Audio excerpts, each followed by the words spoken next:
대선 후보 시절 허위사실 공표 혐의로 검찰의 소환 통보를 받은 이재명 민주당 대표는 과거에도 같은 혐의로 대법원 판단까지 받은 적이 있습니다.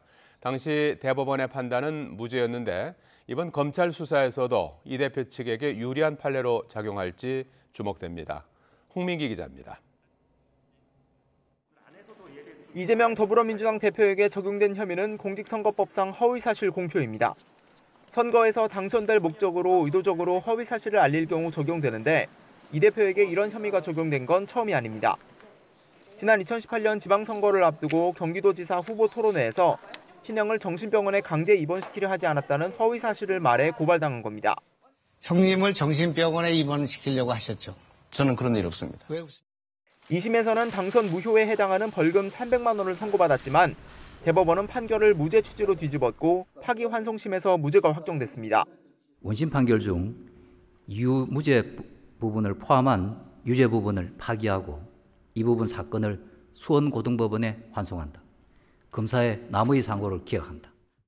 대법원은 당시 이 대표의 발언이 의혹을 제기하는 상대방 질문에 답변하거나 해명한 것으로 당선을 위해 일부러 허위 사실을 공표한 것으로 보기 어렵다고 판단했습니다.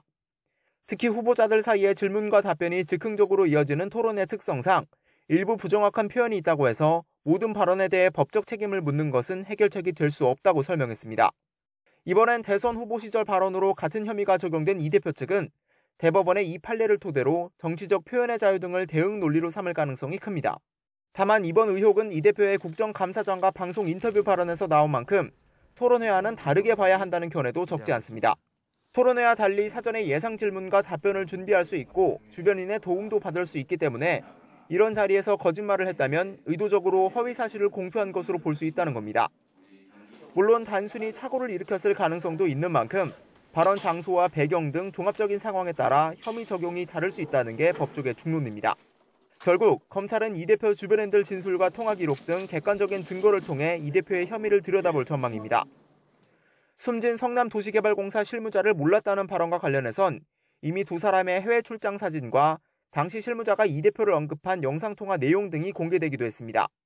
이 대표 측은 서면 조사로도 충분하다며 불출석 의사를 내비치고 있는데 공소시효 완성이 얼마 남지 않은 만큼 만약 불출석할 경우 검찰은 기존 수사 내용을 바탕으로 최종 결정을 내릴 것으로 보입니다. YTN 홍민기입니다.